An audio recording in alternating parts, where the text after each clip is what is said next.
Fox News on September 4th used footage from protests to say, look at Oregon, look at Portland, it's burning down. Oh my God, it's so crazy. And a fair amount of the footage, and all of the footage that was kind of more violent or looked more extreme, is from 2020. They literally couldn't find footage to say shit was bad in Portland, Oregon. So they just grabbed footage from 2020. Footage from 2020 protests after the police killing of George Floyd, and said it was from 2025. We found 2 clear cases from that night, as well as one that seemed to match a scene filmed at a key site in 2020. Fox also mislabeled 2 other dates of actions shown on the screen. Fox Chyrons, that's the lower third, about Portland the week of Trump's remarks carried phrases like violent demonstrators, protesters, riot, anti-ICE, Portland rioters, warlike protests, warlike, everybody. It was fucking warlike in Portland. Holy shit, it was warlike. One host said protesters were attacking federal officers, and then Trump went in front of cameras and parodied this stuff and said, oh, it's a war zone there. Most clashes between protesters and police before the Fox News segment did not result in any criminal charges.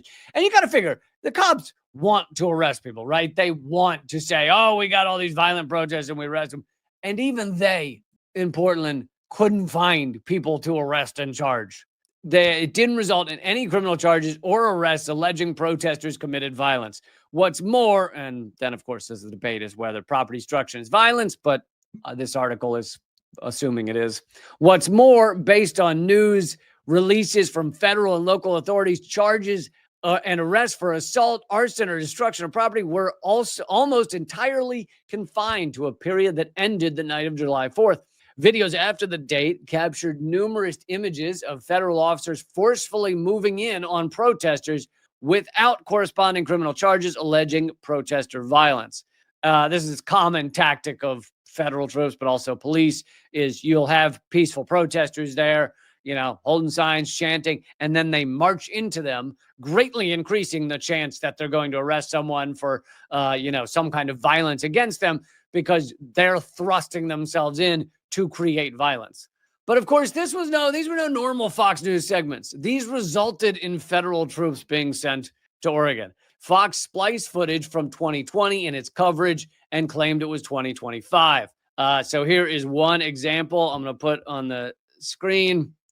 On this night in late June, they just show how these troops that look like they're in the middle of a war zone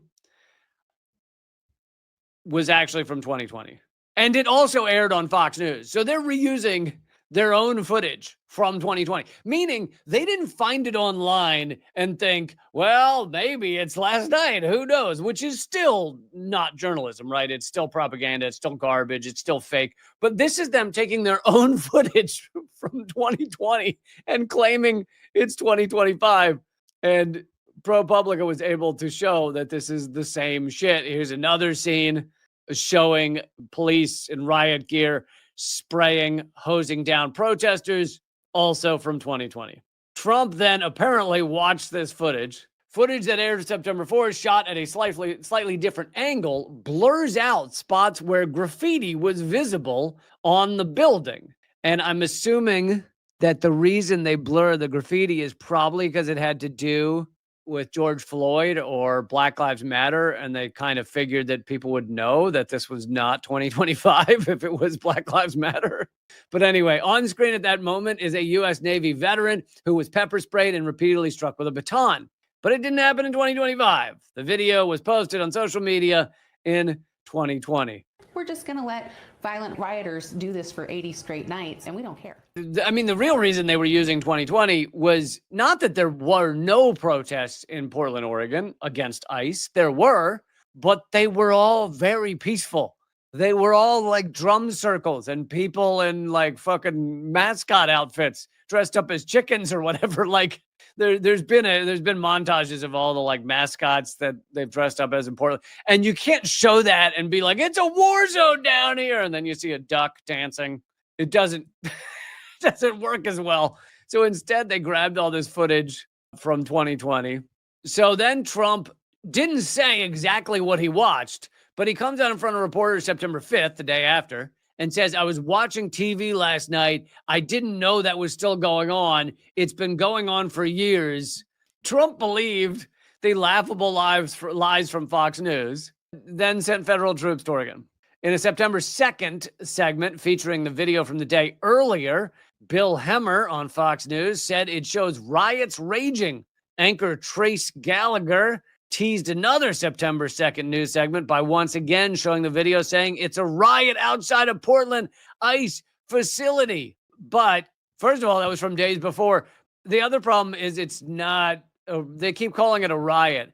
And you can actually see from their footage, it's a tiny group of people. There's a little tiny fire at the bottom of a prop guillotine that they brought. Not a violent weapon, but a prop of a guillotine.